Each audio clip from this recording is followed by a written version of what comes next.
여러분 안녕하십니까? 8월 19일 JCN 모닝뉴스입니다. 울산시의 올해 사회조사에서 울산 시민들의 최대 관심사가 경제로 나타났습니다. 출산을 기피하는 이유는 경제적인 부담으로 조사됐습니다. 김영환 기자가 보도합니다. 울산 시민의 주요 생활 관심사는 경제가 77.3%로 가장 높았습니다. 이어서 건강과 직업, 직장, 양육과 교육 순으로 나타났습니다. 시민의 47.8%는 가구에 부채가 있다고 응답했고 부채 이유로는 주택 임차와 구입이 가장 높았습니다. 49세 이하 미혼 시민에게 결혼 계획을 물은 결과 잘 모르겠다의 비율이 가장 높은 것으로 나타났고 출산을 기피하는 이유로는 남녀 모두 육아에 대한 경제적 부담이 가장 큰 것으로 조사됐습니다. 울산 시민 10명 중 6명은 노후 생활 준비를 하고 있다고 응답했고 준비 수단으로는 국민연금, 예적금순을 보였습니다. 응답자 10명 중 2명은 코로나19로 인해 재택근무 또는 원격 수업 경험이 있는 것으로 나타났고 비대면의 필요성에 대해서는 10명 중 8명 이상이 공감했습니다. 또 사회의 안전을 위협하는 가장 큰 불안 요인으로 신종 질병을 꼽았습니다. 거주지에서 시급히 개선되어야 하는 환경 문제로는 대기 환경이 가장 높게 나타났고 이어 자연 생태계 보존과 폐기물 처리, 산단 환경 개선 순을 보였습니다. 울산 시민 2명 가운데 1명은 부울경 특별지방자치단체 출범에 대해 들어본 적이 있다고 응답했고 광역 교통인프라 구축과 일자리 정책이 추진되어야 한다고 밝혔습니다. 이번 사회조사는 만 15세 이상 3,820가구, 6,800여 명을 대상으로 실시됐습니다. 울산시는 사회조사 결과에 나타난 시민들의 의식 변화를 각종 정책에 반영할 계획입니다. JCN 뉴스 김영환입니다. 울산시가 3차 소상공인 경영 안정자금 250억 원을 융자합니다. 융자 대상은 상시 종업원 10명 미만의 제조업과 건설업, 운수업이며 5명 미만의 도소매업과 음식점도 포함됩니다. 업체 한 곳당 최대 6천만 원을 융자받을 수 있으며 1.2%에서 2.5% 이내 대출이자 일부를 울산시가 지원합니다. 담보력이 부족한 소상공인을 위해 울산 신용보증재단이 담보 전액을 보증합니다. 신청은 9월 7일부터 울산 신용보증재단 홈페이지를 통해서 가능합니다.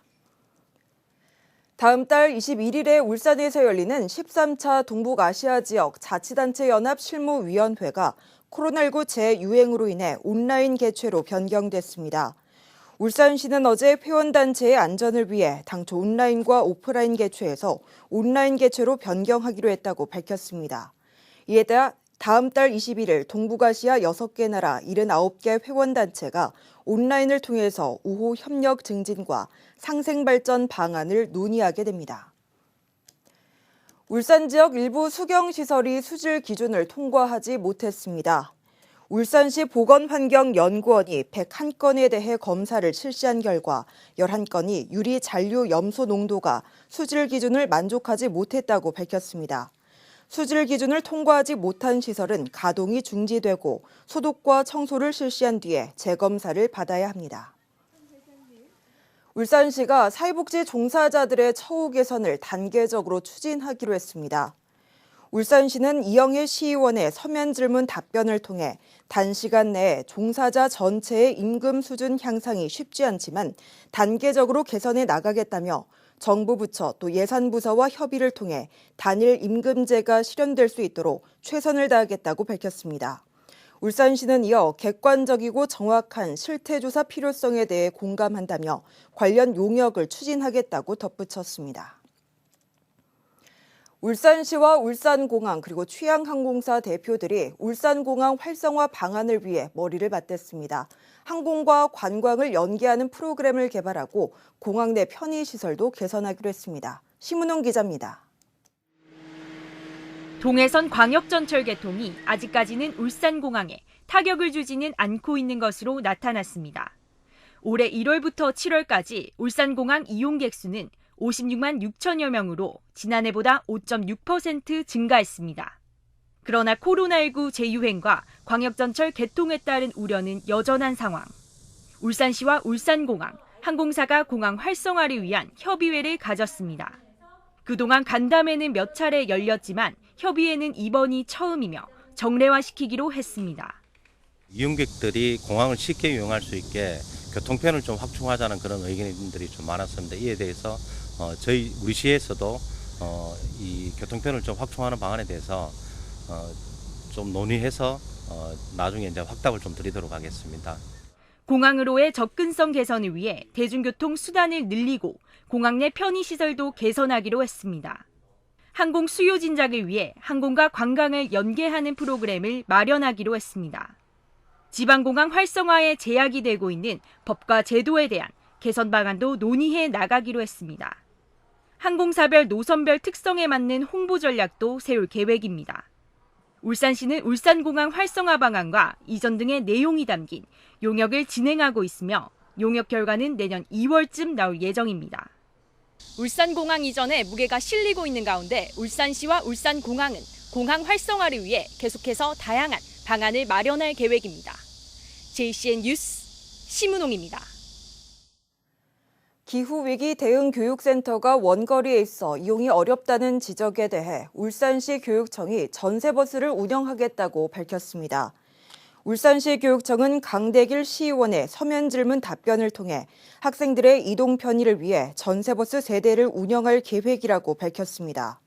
교육청은 이어 울주군 서생면 옛 대송 야영장 부지를 선정한 이유에 대해서는 폐교 활용 차원에서 적합한 장소라고 판단했고 천혜의 자연경관을 가진 간절곶에서 기후와 환경 교육을 할 경우 친환경 이미지 제고에 도움이 될 것으로 판단했다고 덧붙였습니다. 김시욱 울주군 의원은 해마다 11월에 열리는 울주군 의회 행정사무감사 일정을 6월로 변경하는 내용을 담은 개정 조례안을 대표 발의했습니다.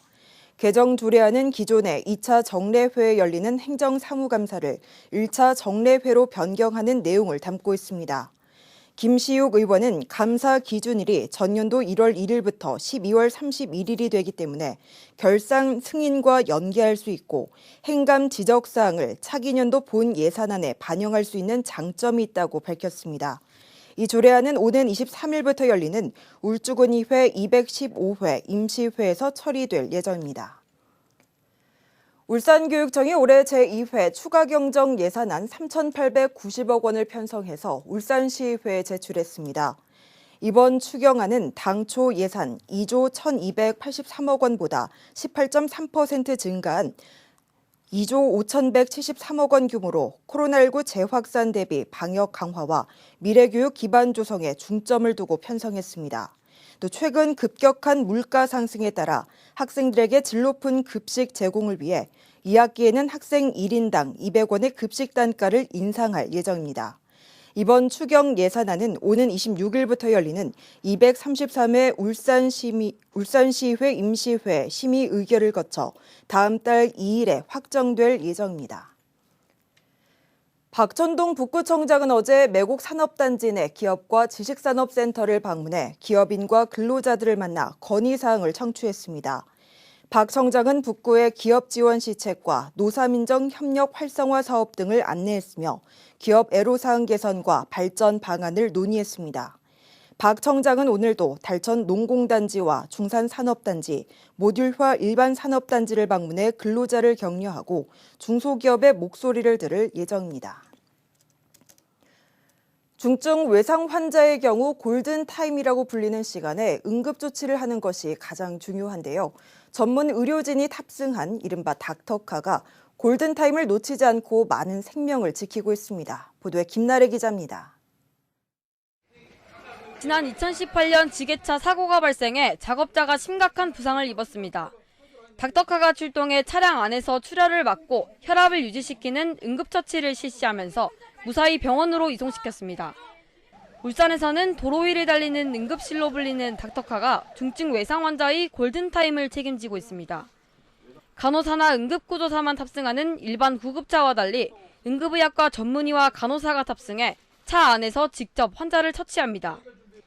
2016년 전국 최초로 울산대학교 병원이 운영 중입니다.